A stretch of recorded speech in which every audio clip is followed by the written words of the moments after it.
नमस्कार, प्रणाम। हम बानी समर सिंह और आज कुछ सच्चाई बतावे खातिर आप लोगन के बीच में लाइव बानी।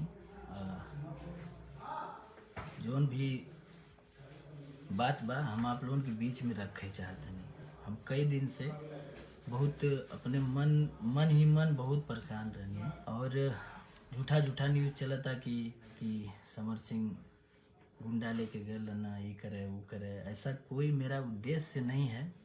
मैं वो वीडियो भी आप लोगों को शेयर करूंगा।